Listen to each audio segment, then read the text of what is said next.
As I noted in my email, it's a revisiting of the topic that we've covered before, but with some additional information.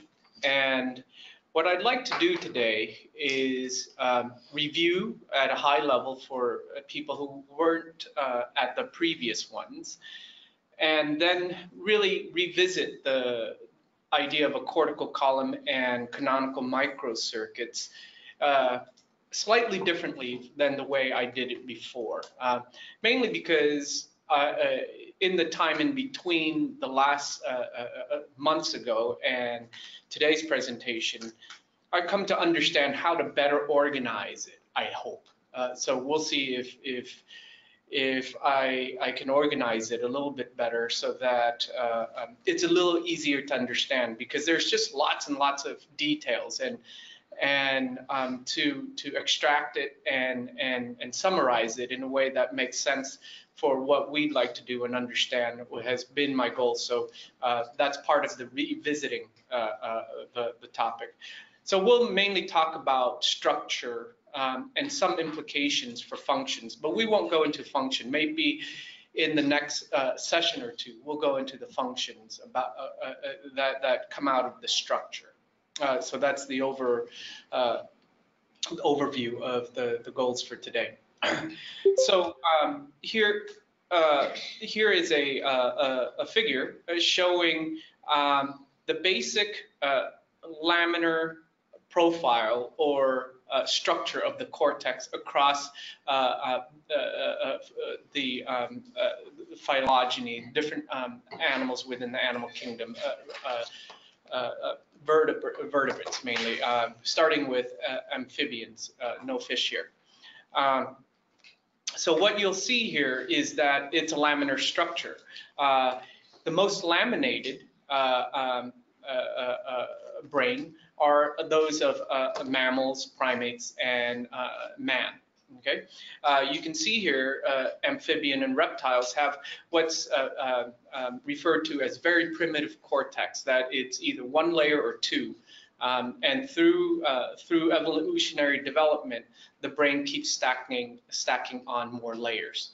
Okay, the question of why more layers, I think will actually come out of the understanding of the circuitry.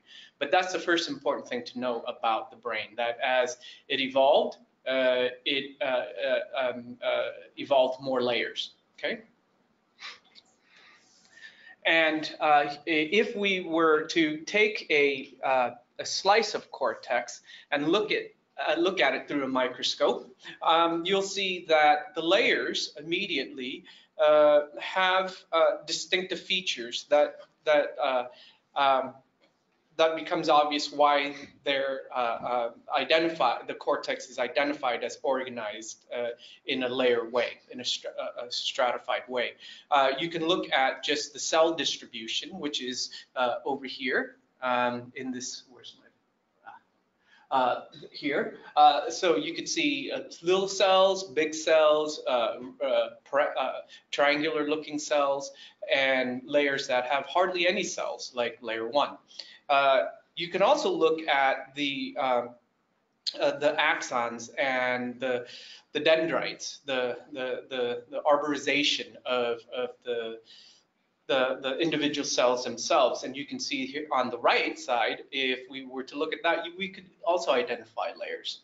So that's just the first basic sort of fact about cortical laminar organization. Okay.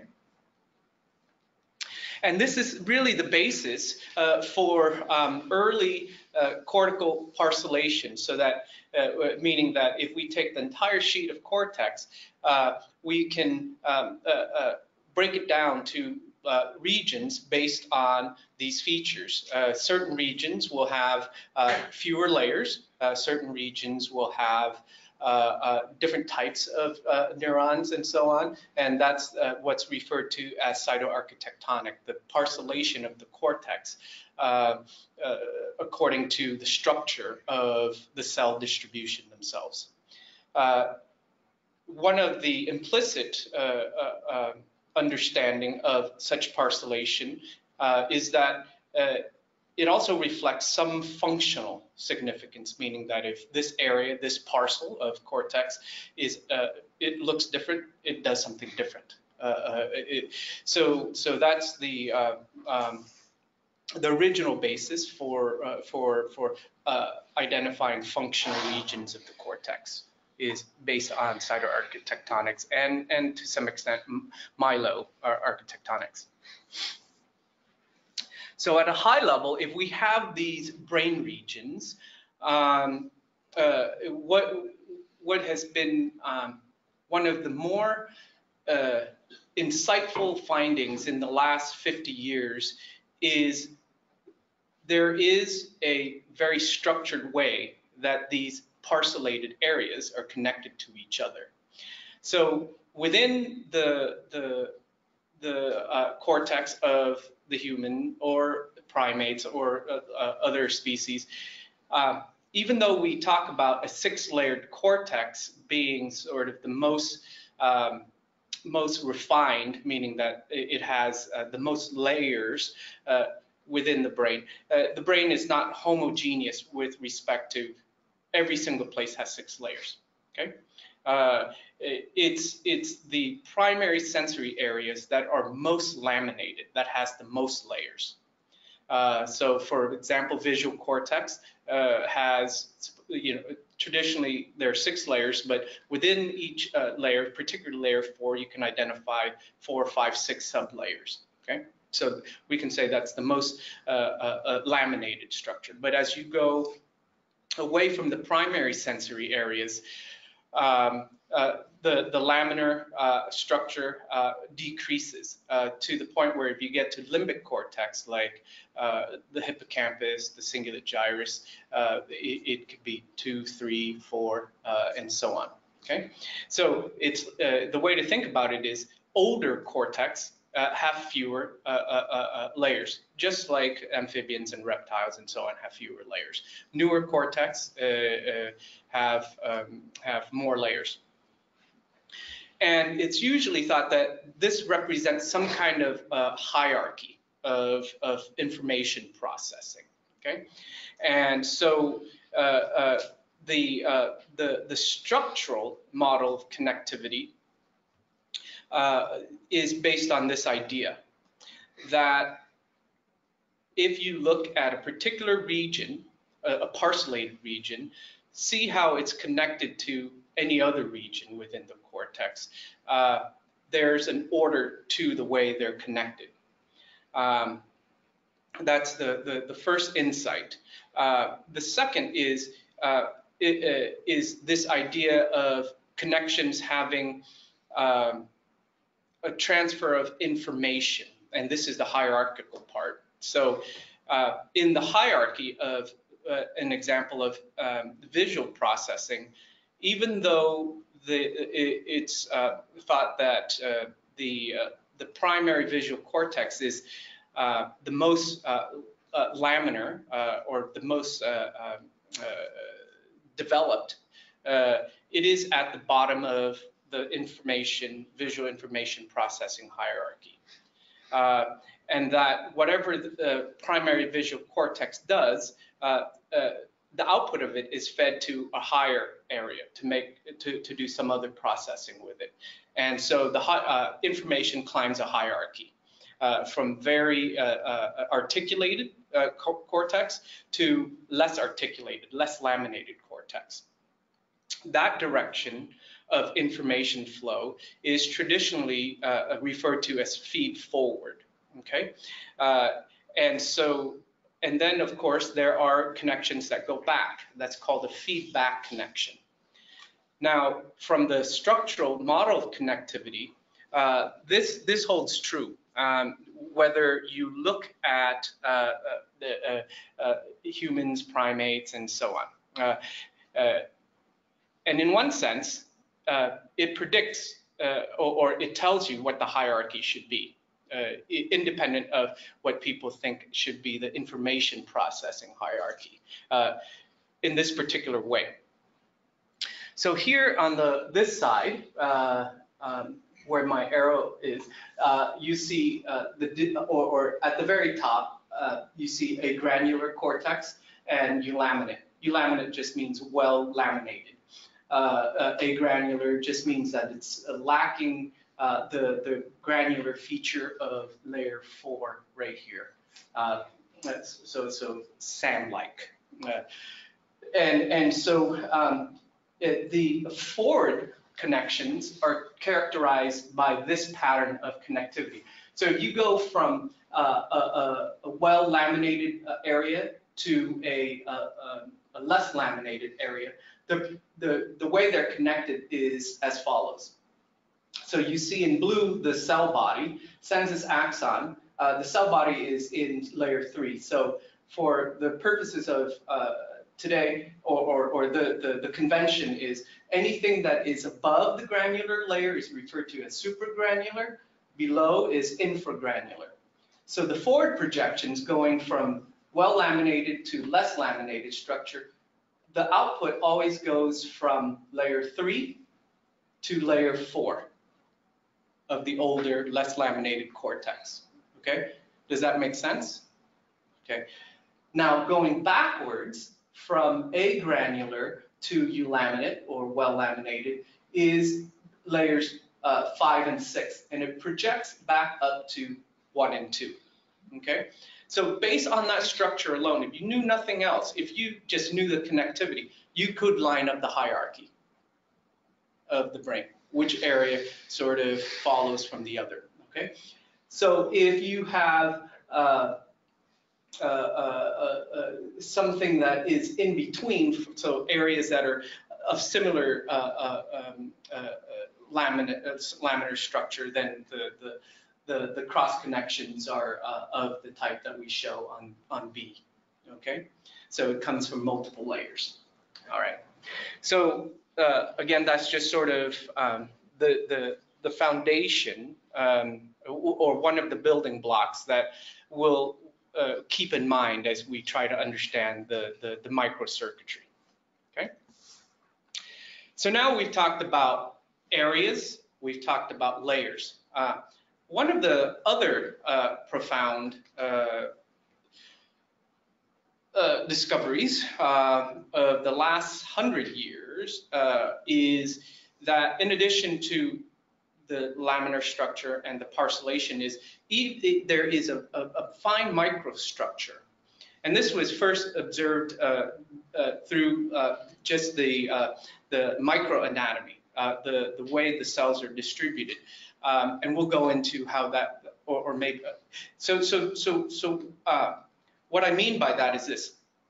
If we look at any single patch of cortex, so in this laminar structure, this vertical position, you'll see that when cells are distributed in this way and they have all of their axons and dendritic arbors, or the spread of their connections, they don't spread very far. It's not like one cell spreads throughout. They spread very locally. That very feature of cells distributed along the layers, spreading their axons just very nearby, was led early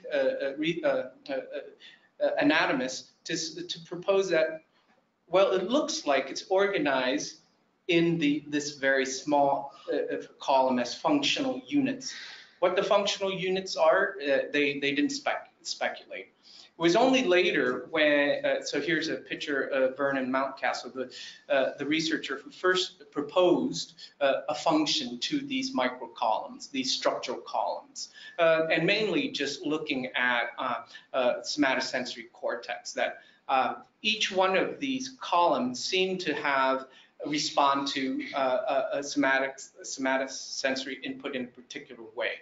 And then it was extended to the visual cortex, meaning that, so in the visual cortex, an example is if you show a line with a particular orientation, it will activate a particular column, only a little column. And then some distance away, another column will respond to it in a slightly different orientation. And so this was thought to form the most fundamental unit outside of single cell responses, but as an anatomical unit of information processing.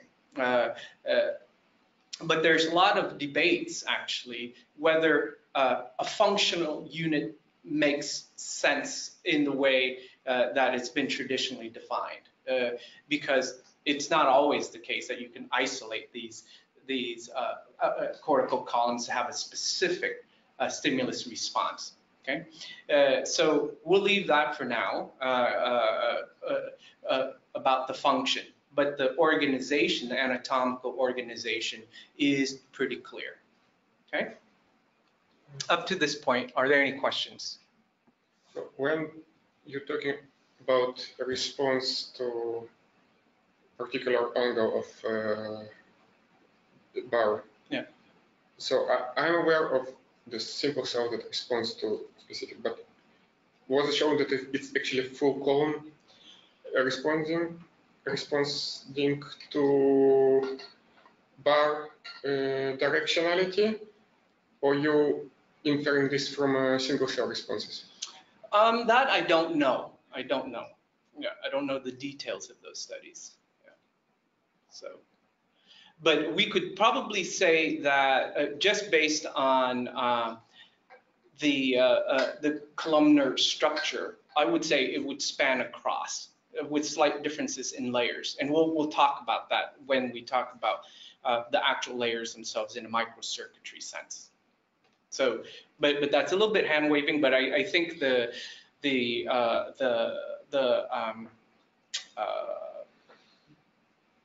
what's the word I'm looking for? Heuristic. The heuristic can be derived from these principles. Or these principles it serves as a heuristic for answering these sort of questions. Phan, a quick question from Sergey. Hi. Hi. Is the Brodmann classifications known for broad circle of neuroscientists related to cytoarchitectonic? Yeah, it is. The Brodmann areas are derived from cytoarchitectonics, but interestingly, it was that is probably the oldest and most famous. It's not the oldest, but it's the most famous way to parcellate it. Parcellate the cortex according to cytoarchitectonics, but it was only derived from half a brain of one person. So, okay. Yeah. But it's useful to know in the historical context. Yeah, and then there will be a lot of other cytoarchitectonic maps that old ones that aren't as popular, but there are quite a few of them. And they're not usually the same. Sure. Yeah. Okay. Thank you. Okay. And then another insight or another sort of proposal is, okay, so now you have a column and you have all these layers, and then you have all these different types of cells, and you more or less know the way they're connected. The proposal by Douglas and Martin is that across the entire cortex, in the presence of all the variabilities and of the layers, the cell distribution, and so on, if you look at the detailed anatomy of how cells are connected, in this case, pyramidal cells specifically, or excitatory cells are connected across the layer, there is a consistency, no matter where you look, of the way they're connected. And if you were to trace information flow, there's a directionality to it. And this is what is referred to as the canonical microcircuit. Okay, and here is the figure to illustrate that. Let me break this down a little bit. So information comes in from the sensory organs, like your eyes, into the thalamus. different nuclei of the thalamus. From there, that information gets sent to the granular layer, layer 4 of the cortex in primary sensory cortex. Okay. From there, cells in layer 4 connect to cells in layer 3. Then, and assuming that each layer does some kind of information processing, which we'll talk about, not today, but each layer does a specific kind of transformation to the data or the inputs. It goes to layer 3. Layer 3 then passes information back down to layer 5, okay? And then layer 5 passes that information back up to layer 3 and down to layer 6. And then layer 6 passes that information back out of the cortical column and back up to layer 4.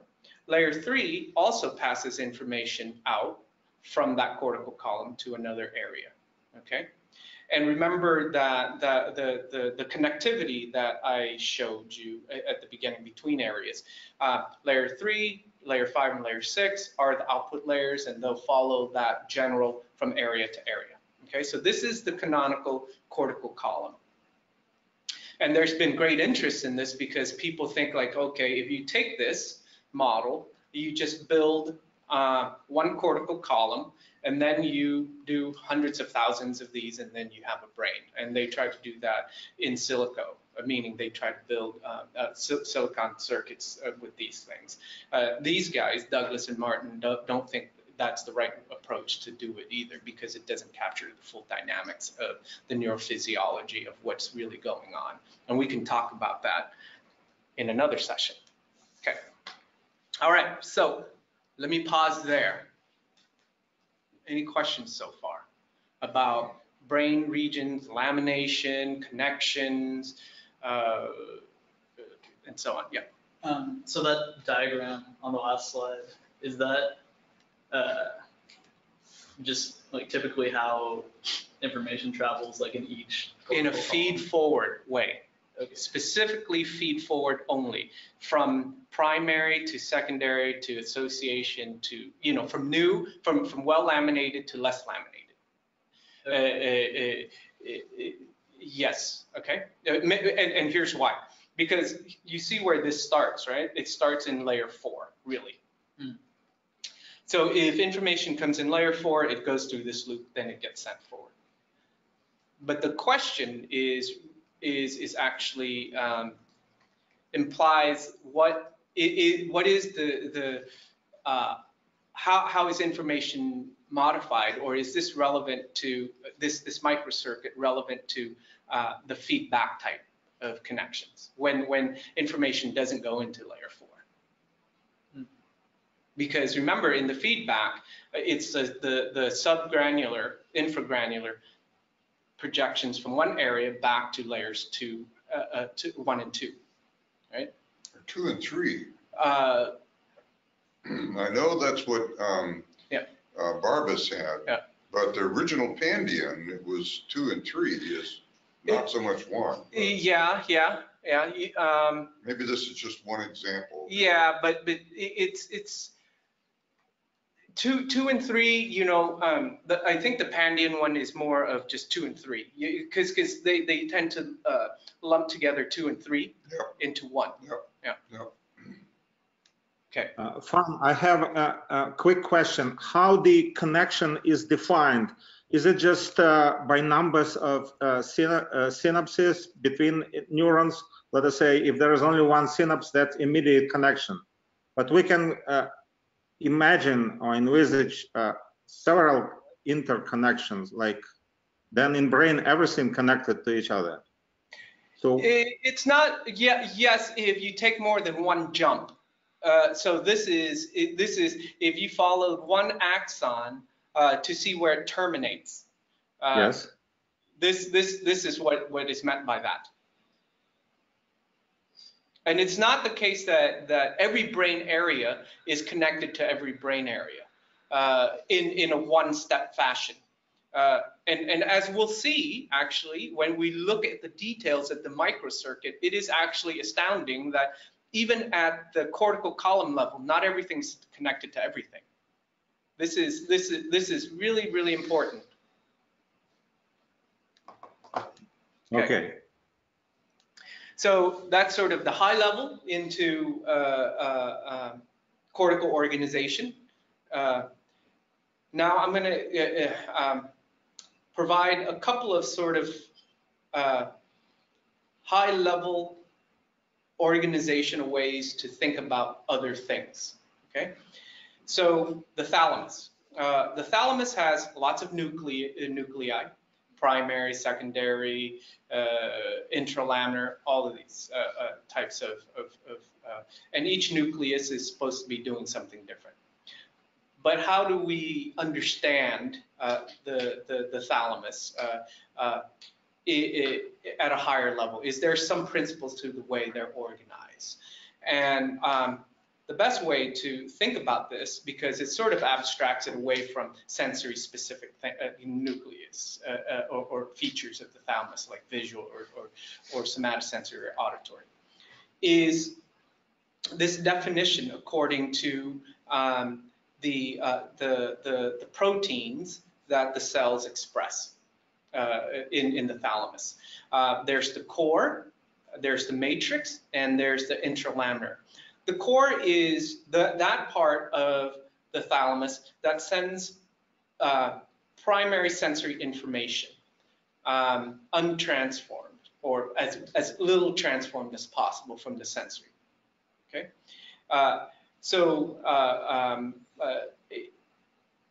those cells send their connections to the cortex in this particular way. The core thalamic cells send it to primarily layer 4, which we talked about, which is the input layer, but it also sends information to 5 and 6. This is really important. And it'll be 6 more for our purposes, and I think it's actually more dominant in 6. The interesting thing about this is that when it sends information to 4, it's strong enough to activate the layer 4 cells, but not strong enough to activate the infragranular layers. Okay? And then there are the matrix cells. These are the cells that are unlike the core cells. They're not the primary sensory. Information is more abstracted and processed in some way. Through feedback from the cortex and so on, and maybe certainly other brain subcortical brain areas as well. What it does is it sends information to or makes connection to layer 1 and layer 5. Okay, and then there's these interlaminar neurons of the thalamus that send to the infragranular layers only. So if we think about the thalamus as sort of the relay and point for sensory information and relay back from other areas that have already processed information and send it back to the cortex, you can see already that the layers matter. The layers matter to to these inputs. So it basically implies functional differences between the layers and sort of segregated processing streams as well as information leaves the cortex. Okay, but this is a way to think about the thalamus. All right. Any questions here? All right. Can you rehearse the neurochemical specificity of those colors? Do you know it off? Yeah, the core is well, I know 2 of them. I don't know if the interlaminar has a specific one, but the core is identified by the calcium protein binding or the calcium binding protein parvalbumin.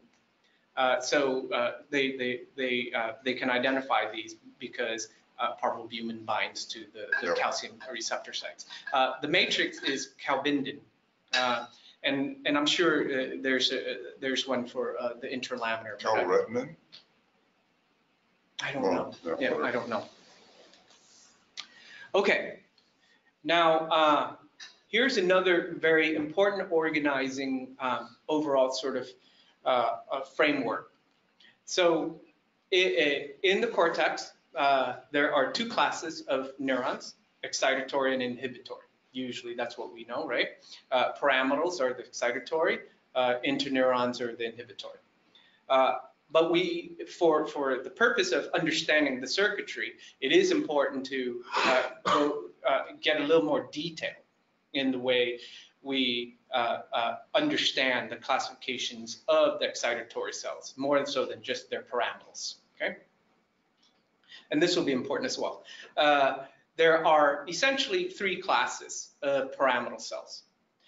Here on the left, you'll see in green are the intratelencephalic. And in this case, it's very specific to layer 4, okay? But it's still intratelencephalic, meaning that it stays within the cortex. So that its connection. So here you can see the basal aspects of the basal aspects of the pyramidal cells, and then its apical dendrites stretching up. So if we were to trace the axons and the apical dendrites, they mainly stay within the cortex. Okay.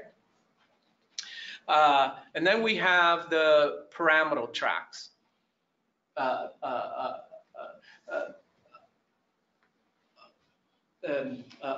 Pyramidal cells, meaning these cells have this type of morphology where the axons are very long, but or the apical dendrites are very long. They go all the way up to the top layers, but when their axons leave the cortex, it goes down to the subcortical structures, including thalamus, striatum, and brainstem, where they affect motor movements. Okay.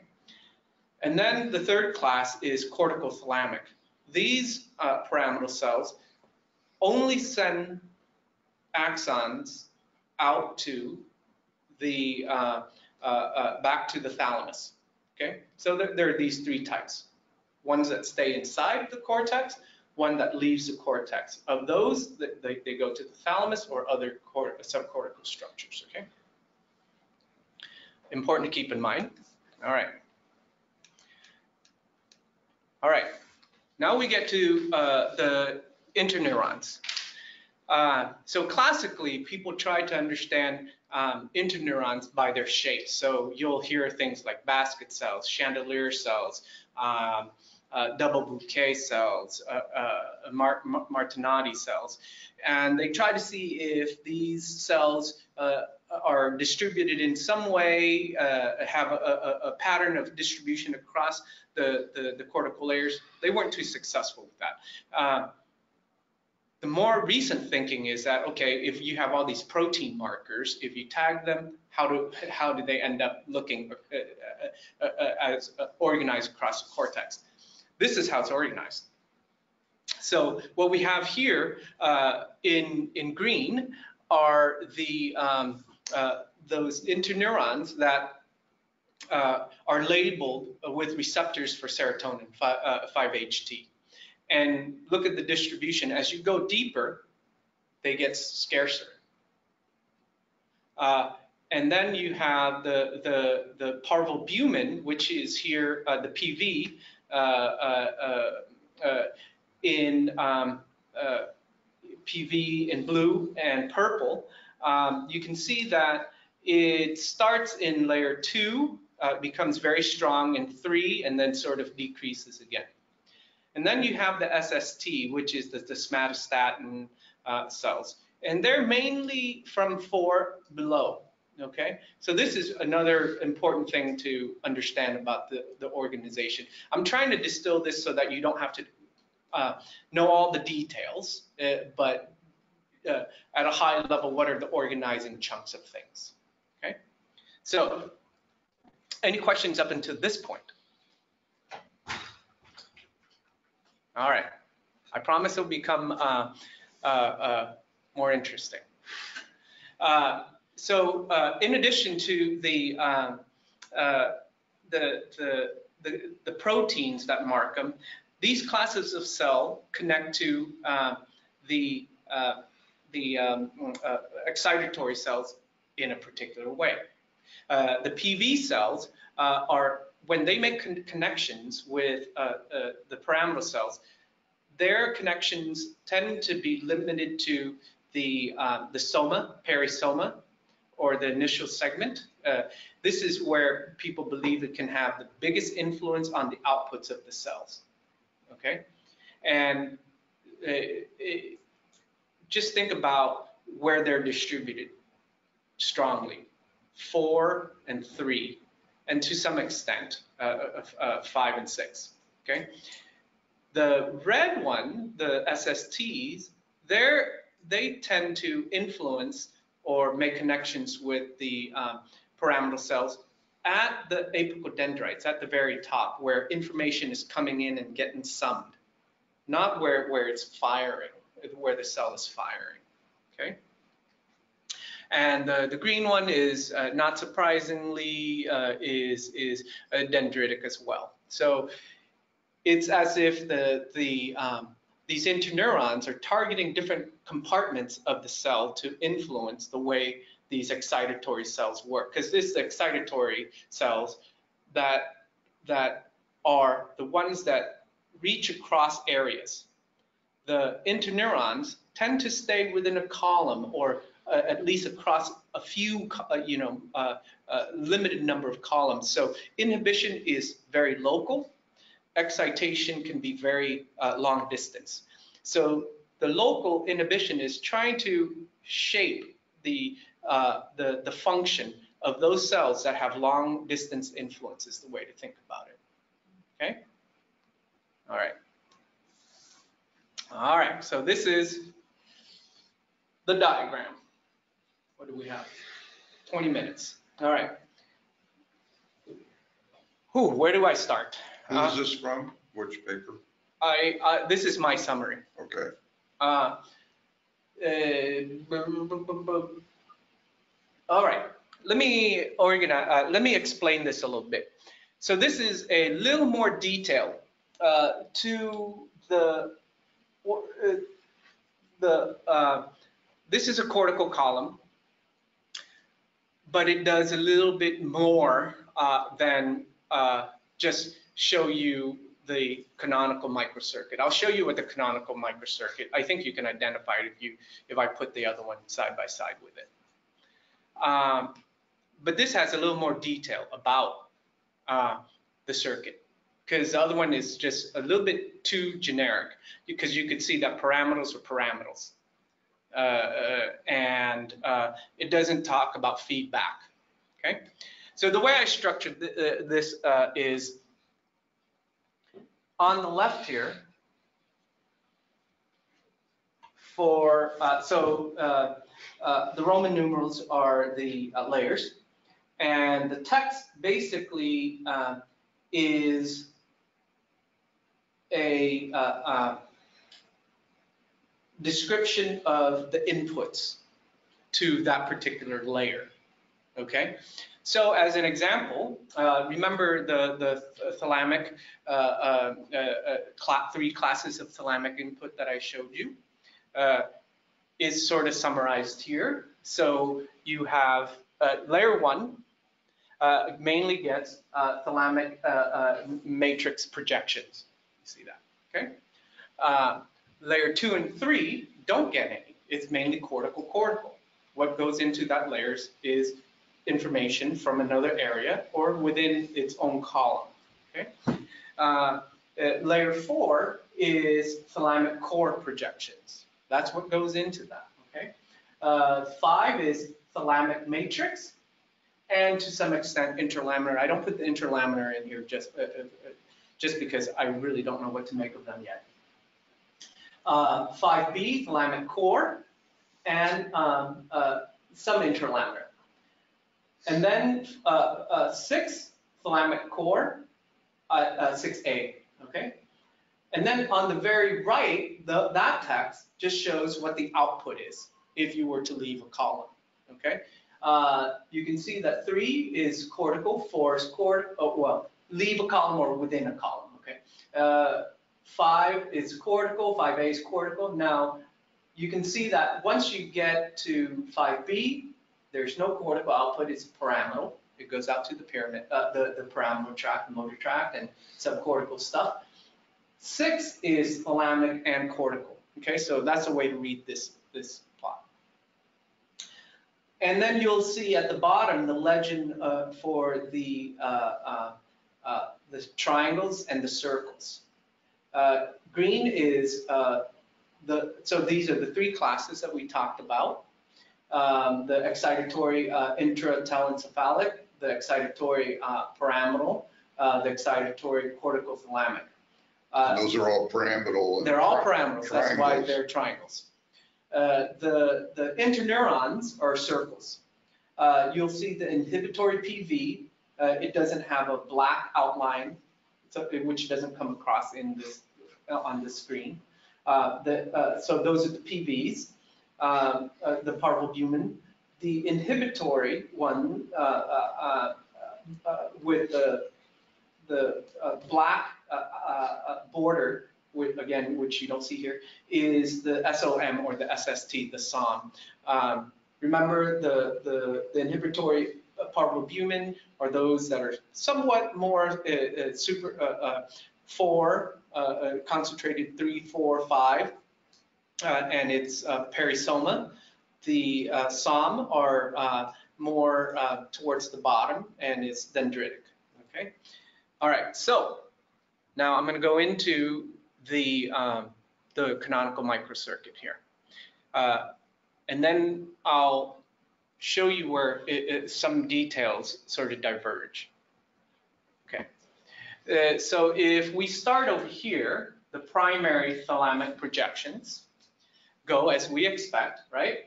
And going to the right a little bit is time, okay? So the temporal order of things. So we have here the thalamic inputs come in, and here it makes contact with the layer 6A. Remember, it's modulatory. It doesn't cause that cell to fire. But it makes contact not with just any pyramidal cell.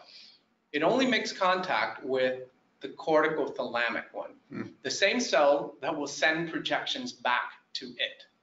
Okay, so this is the fine nature of these connections. If you look at all of these just neuroanatomics figures, you get the impression that everything's connected to everything. But with the very good tracing, both chemical as well as functional and so on, that they can do now, it's showing a lot of specificity. Okay, and then that cell would then make connection to the cortical cells of layer 4. Okay, from there, that sends to layer 2, 3. Again, just cortical. It goes to cortical. Then, this is the canonical microcircuit. It goes back down to 5A. Here, and 5B. Here, it makes connections with both types of pyramidals, the cortical and pyramidal, the PT cells, which are yellow. Okay?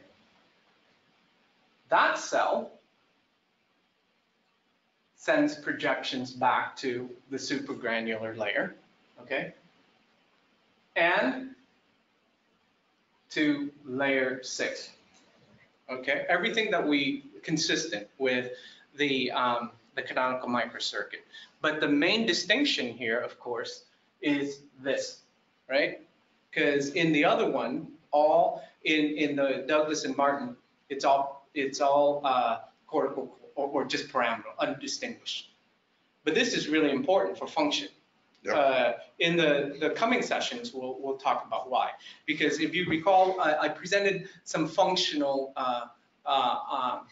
interpretations from Grossberg's model folded feedback.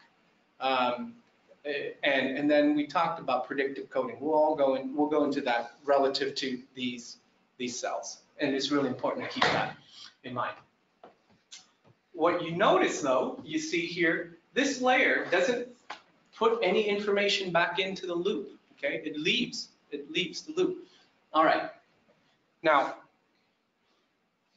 I'm going to say a little bit about some of the properties of these cells, and then we'll talk about the differences. So, one of the remarkable things about layers 2 and 3 cells is that there are a lot of cells within it.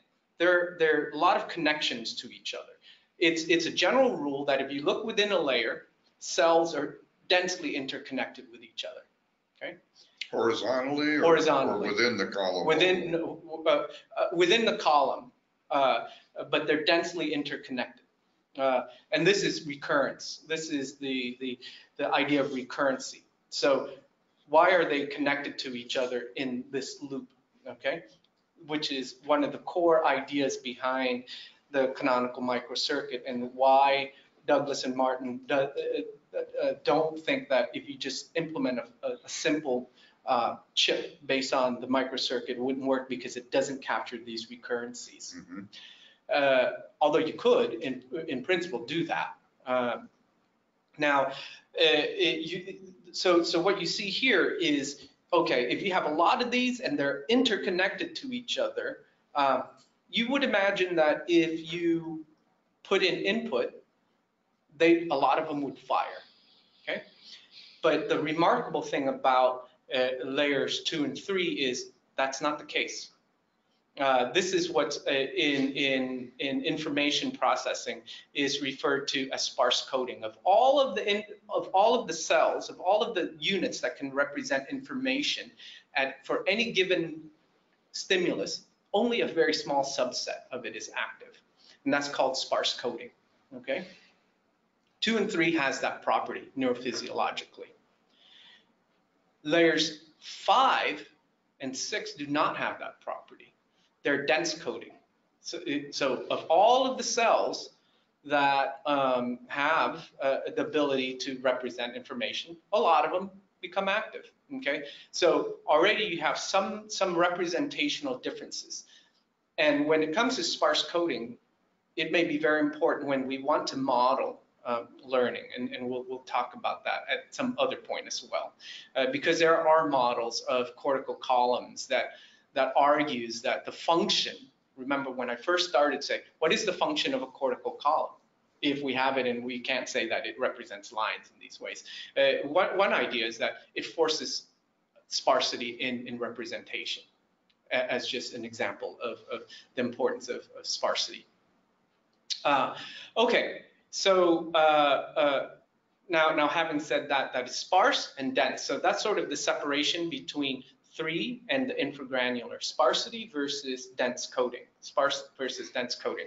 The other is densely interconnected. Okay, all right. Now, the infragranular layers is where things don't make sense or needs further elaboration for the canonical microcircuit. So I have 10 minutes. I think I can do it. Looking at layer 5, you see the separation between A and B, okay?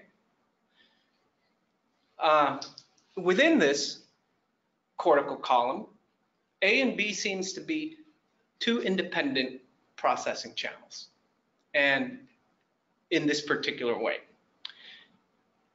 You see that the outputs are different already, okay? But remember the idea of neurons within a layer will be densely connected with each other. That's not the case here.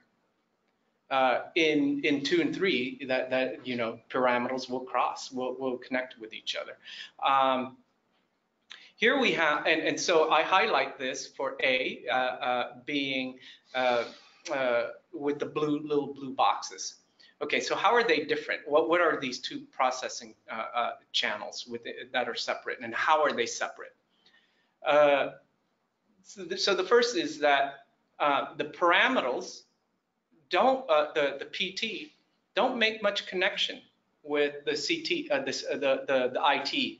Yellow doesn't connect to green. Green are highly interconnected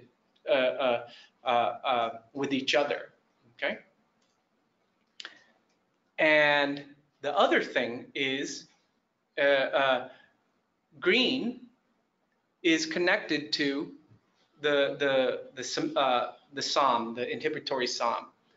These are the cells that have the effects on the dendrites, and they don't need a lot of input. So you can have just one or a few pyramidal cells activate them, and then they'll send inhibition throughout a large portion of the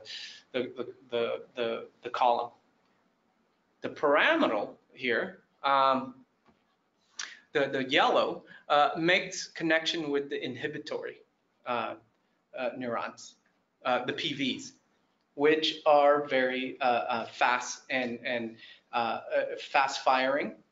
They need a lot of inputs, meaning that a lot of inputs have to come in at the same time for them to be active, which translates to this: you have to have a lot of coincident input. So it codes information, and these are separate, okay? The other, so now if we look at layer 6, you have, again, two systems that are totally separate. But this one is actually quite interesting because the blue one is connected to the SOM, the inhibitory, and not connected to the green pyramidals at all. The green pyramidals, however, are connected to themselves and back to the blue, but they don't make any connections to the interneurons. They sort of avoid interneurons. And remember, that's the one that stays within, okay, within the brain. And look at the connection here. The cortical by definition means that they are connected to the other layers as well, but they're only connected to layer 5. And they're only connected to layer 5 cortical. The blue one doesn't connect to any other cortical, it just leaves. So now you have these sort of somewhat independent channel or streams of processing within each 5 and 6 layers, and they have some kind of overlap that I still have to sort of figure out. But this is the detail that you don't get with the full canonical microcircuit, because here it addresses feedback as well, meaning feedback out to sorry, where's my cursor? Out to the thalamus, and then out to other areas. Now, the implications of that, we'll have to wait for the functional interpretation.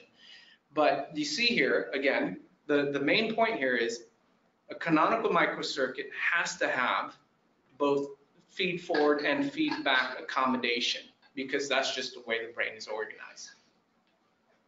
So let me just pause there for any other questions, because the following sessions will try to then take this a little bit further for interpretation of function and neurophysiology.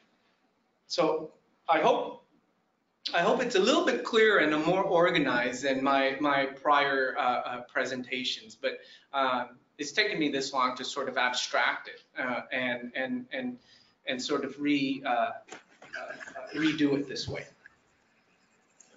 Okay, but no, that's getting to be a real clear picture. Yeah. What's that? Oh, I'm just saying that's getting to be a real clear picture. No, that's yeah. Good. Of course, there are a lot of details missing here too. You know, that